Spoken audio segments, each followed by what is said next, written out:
Superman, Superman, Batman meets Superman. They have a fight, Superman wins, Superman.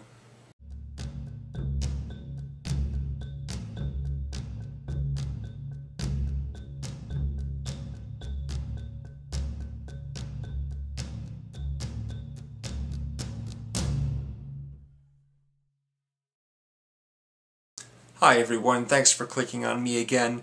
I may not have come up yet with a top 10 movies of 2015, but that doesn't mean I'm not looking forward to 2016 movies, and there's plenty of big ones to look forward to. We've got more Marvel movies, more DC movies, more Star Trek, more Independence Day, more X-Men, big stuff. I wanted to focus on my most anticipated list. I wanted to focus my most anticipated list on movies that maybe don't need as much help in getting the word out. I mean, all these movies are going to have big marketing campaigns, but I thought I'd focus on the smaller stuff, the less, grandiose movies. Of course I'm looking forward to seeing Captain America. Of course I'm looking forward to the next X-Men and Star Trek.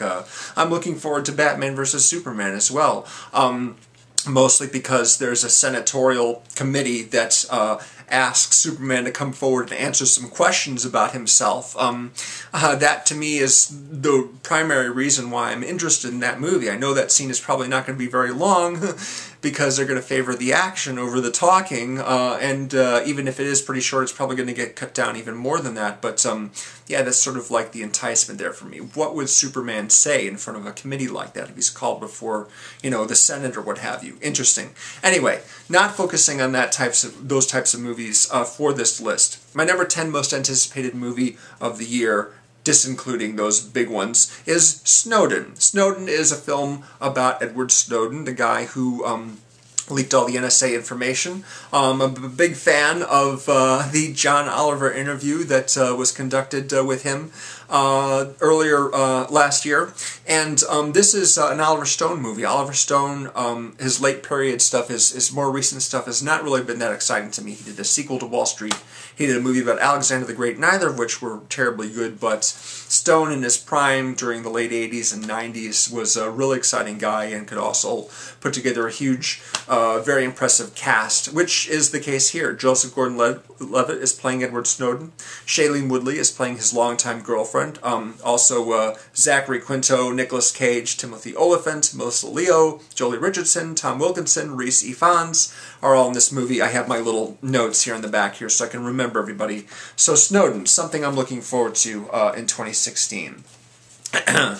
The Light Between the Oceans. This is the latest film by Derek Cianfrance.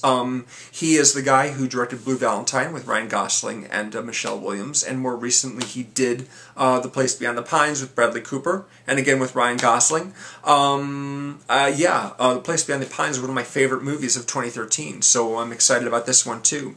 Don't really know very much at all about the story. All I know is that it stars Michael Fassbender, Rachel Weisz, and Alicia Vikander from The Danish Girl Next Machina. So, just on the strength of those people alone, I'm interested in seeing it.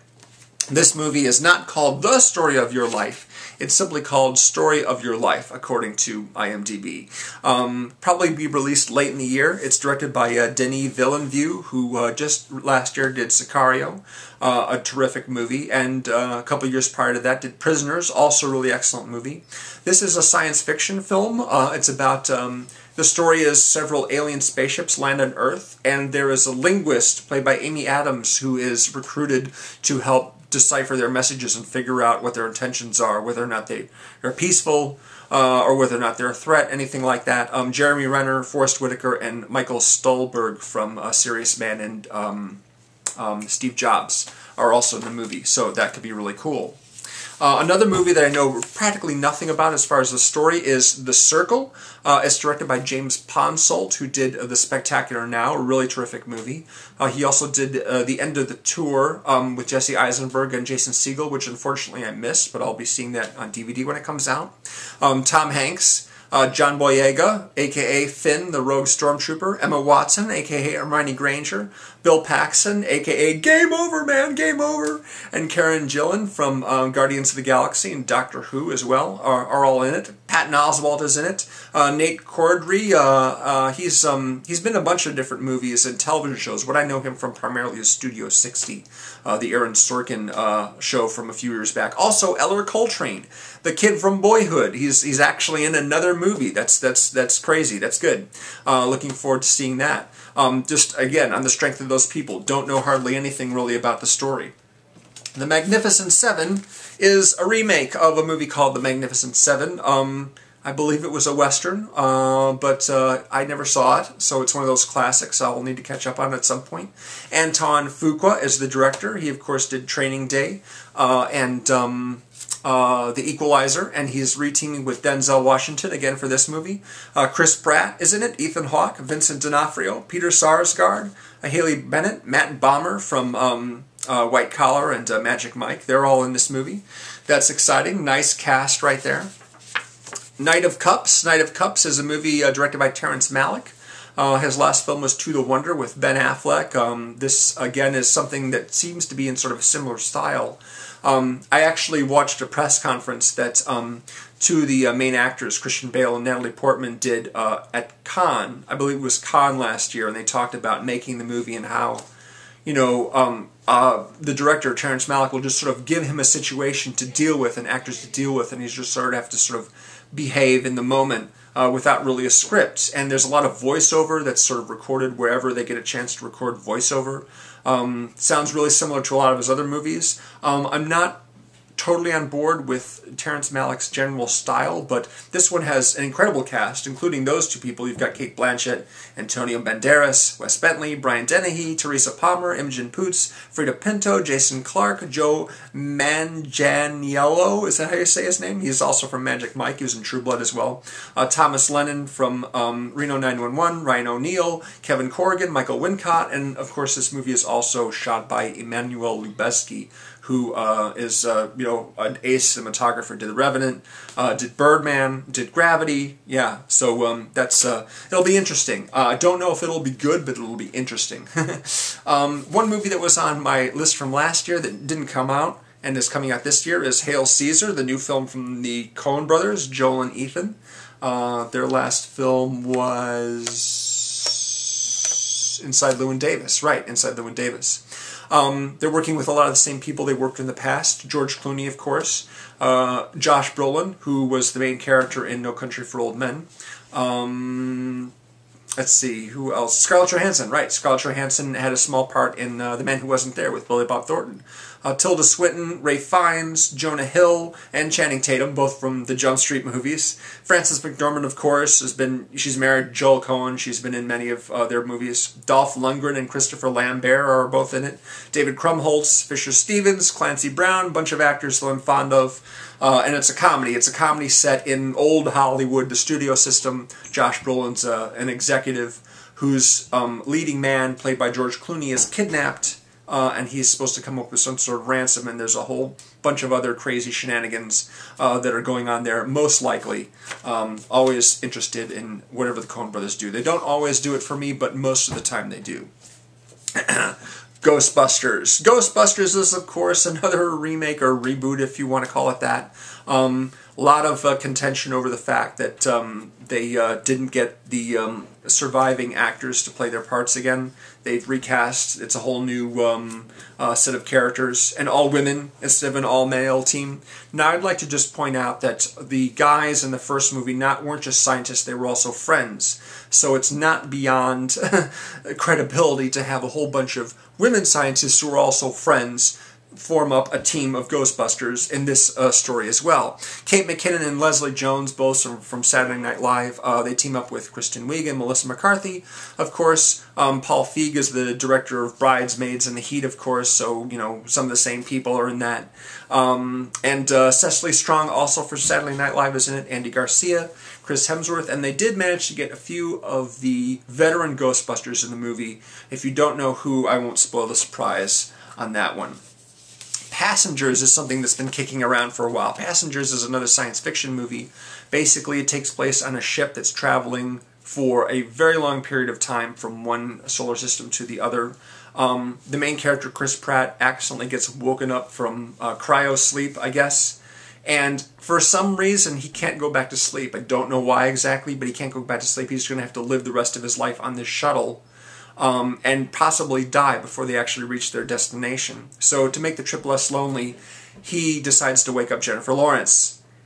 And she is probably really pissed about that. I don't know how that's going to go over at all. I'm surprised this isn't a comedy. Maybe it is a comedy, I don't know. Hopefully there'll be some funny stuff happening in there because both those people are funny. And so it should be comedic, but also, you know, it's a science fiction, I don't know. Is it a drama? Is it a thriller? I'm really not sure.